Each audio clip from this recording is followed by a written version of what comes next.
25 años del atentado a la AMIA. Parece que es ahora que uno escucha la voz de Carlos Bianco, productor y periodista de radio, contando los primeros episodios. La voz dramática de entonces atraviesa estos 25 años dejando la misma sensación de impotencia, la que se sentía frente al atentado y la que tenemos ahora porque nunca se supo cabalmente qué ocurrió. Seguimos como aquel día, cuando todo era destrucción, escombros y muerte, y el trabajo desesperado por salvar vidas.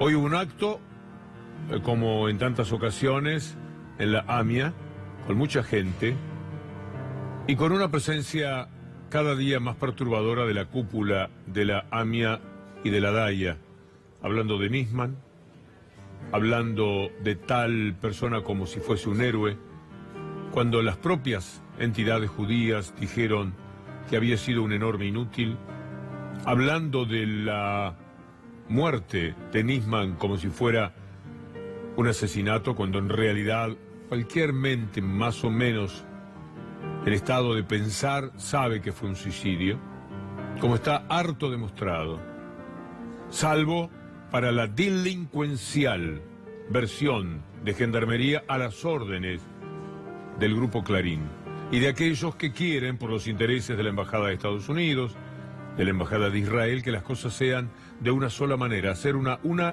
única posible lectura, que quizás sea la que corresponde, pero eso no se sabe todavía. Por eso es muy disparatado lo que hizo el gobierno argentino, superando los estándares de la propia Organización de las Naciones Unidas, posiblemente atado al compromiso que significa que Trump haya dado la orden para que el Fondo Monetario Internacional ofreciese el obsceno préstamo que se le dio a la Argentina y que tardaremos años y años en pagar, con un enorme dolor de los argentinos tan solo para sostener a este gobierno. Pero Trump lo hizo, y Macri a la recíproca le ofrece un decreto que merece tantas observaciones y que al mismo tiempo es muy peligroso. Ya sabemos lo que es entrar en la política internacional, como ocurrió con Carlos Menem, en aquellos tiempos en los que también se alineó por obediencia con los Estados Unidos y quizás está en el meollo de la provocación de tanto dolor como el que todavía describen estas imágenes. Muy penoso fue el acto. En la Plaza Lavalle, a la misma hora, estaban aquellos que sí han luchado seriamente para conocer la verdad. Estamos hablando de Memoria Activa. Y en ese acto, uno de los oradores fue nuestro Iván Jagroski. ¿Qué tal, Iván? ¿Cómo te fue? ¿Qué dice Víctor Hugo, Julia, Luli?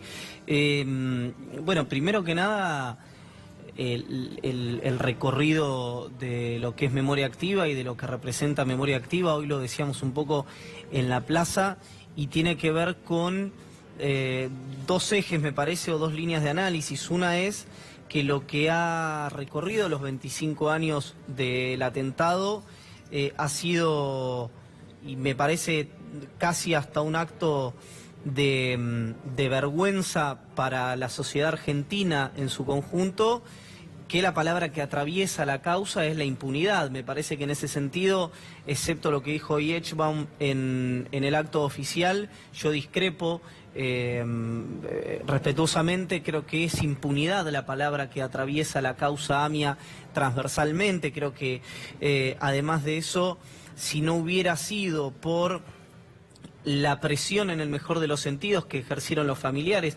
de las víctimas, y que creo que está corporizado fundamentalmente en lo que es la organización Memoria Activa, hoy Argentina sería un país, y lo dije hoy, lo repito, digamos, a riesgo de hacerlo, muchísimo más triste y más injusto de lo que ya es. Probablemente Galeano seguiría siendo juez, probablemente la causa estaría cerrada, probablemente no se conocerían muchísimas cosas que se conocen gracias a lo que fue Memoria Activa. Así que en ese sentido, siempre cerca de lo que es esta organización. Y por otro lado, sí, Víctor Hugo, plantear también... Hay un comunicado de Diana Malamud que nosotros vamos a presentar en la columna, si quieren lo podemos adelantar, durísimo. sobre todos estos episodios. Estamos hablando de memoria activa, es decir, Su referente, sí. Diana Malamud al frente. Me da toda la impresión, este es el acto Sí. de la Plaza Lavalle. Ahí es donde estuvo Iván. Algo que quiero decir, Iván, y por supuesto no quiero arrastrar a nadie el compromiso de compartirlo. Hay mucha distancia entre la actitud de este gobierno, que trabajó para que el juicio del encubrimiento no llegara a donde tenía que llegar, por los intereses que tiene este gobierno, apañado por la DAIA y por la AMIA, cúpulas que están completamente enloquecidas en la participación política que tienen, una enorme derechización, una forma de apegarse totalmente a los intereses de la Embajada de Israel, allá la Embajada de Israel, pero acá lo que se tiene que sobrellevar acá. Hasta el 2015 hubo un gobierno que le dio a Nisman absolutamente todo, como él mismo lo reconoció en múltiples oportunidades, una de ellas muy cerca del epílogo tristísimo que tuvo su vida. Un gobierno que le dio todo prácticamente sin preguntarle nada. ¿Qué necesitaba?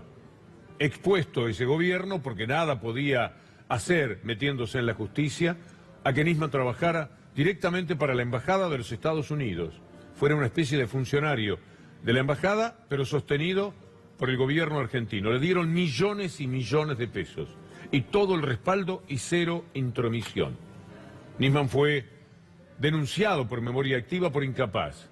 Periodistas, en el diario Crítica, recuerdo notas de Lanata y Geuna, se reían de la investigación de Nisman, que la única vez que pudo meter a alguien preso lo hizo en Londres, y lo hizo tan mal que tuvieron que dejarlo en libertad, un señor Soleimán. Y después la Argentina tuvo que pagar los costos de eso que había hecho Nisman y que había arrastrado a un error. Y entonces el gobierno inglés se cobró todas las molestias que esto había implicado.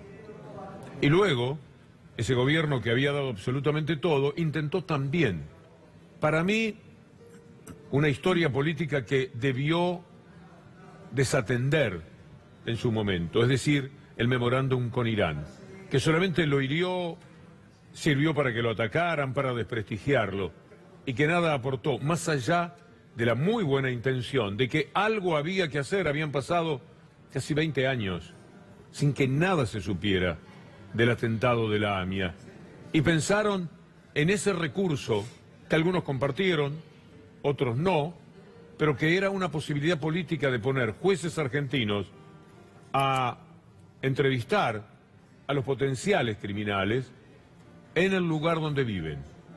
Algo se saca de la discusión entre un juez y una persona inculpada. Algo puede pasar. La nada es la nada, y era donde estábamos al cabo de 20 años. Esta era una posibilidad. Pero ¿por qué digo que fue para el gobierno argentino de entonces, el de Cristina Fernández de Kirchner, un esfuerzo el cual abusó de sus propias posibilidades? Porque no fue querido por esa comunidad, por esa derecha de la comunidad, que le jugó siempre en contra, denunciando el memorándum hasta el hartazgo con las peores mentiras, favorecidos por un juez que es un enorme mentiroso nacional, como Bonadío, que sabe perfectamente que bastaría que venga el señor Noble, Robert Noble, de Interpol aquí, para que no hubiera la posibilidad mínima de llevar a cabo un juicio. Hay que decirle a la AMIA y a la DAIA que condenaron a la muerte antes de tiempo a un judío, como Héctor Timerman, que no pudo atenderse pagando altamente los costos de ese memorándum con Irán. Todo esto nos ha ocurrido. Y ahora tenemos esa impotencia de que al cabo de 25 años ni siquiera quienes participaron del encubrimiento han sido juzgados. Y esto ocurrió porque el gobierno argentino de Macri, poniéndolo a Garabano de por medio, traicionó el trabajo que el gobierno había encomendado al señor Cimadevilla, un hombre de la política y un hombre del gobierno.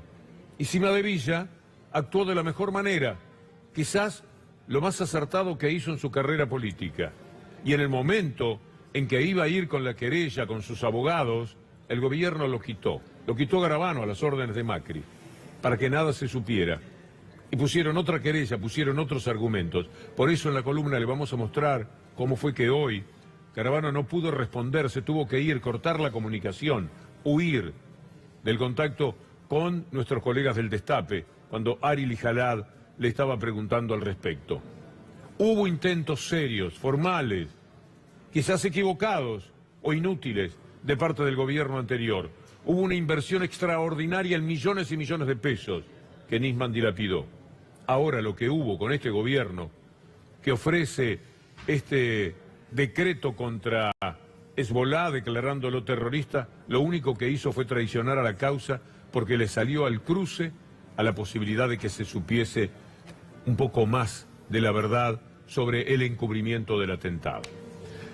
Cuando estemos en la columna me he reservado un pequeño tramo de lo que dijo Iván, que me provocó mucho orgullo por quererlo tanto al superpibe, con una locución magnífica, extraordinaria, de un enorme valor, que comparada con lo que estaba sucediendo en el otro acto, el tradicional, el más conocido, el más televisado, es un ejemplo de lo que un representante de la nueva generación puede hacer desde el periodismo, para que por lo menos, cuando nos clavamos puñales por lo que sucedió con la AMIA, lo hagamos con el alivio de saber que hay quienes todavía van a seguir luchando por la verdad.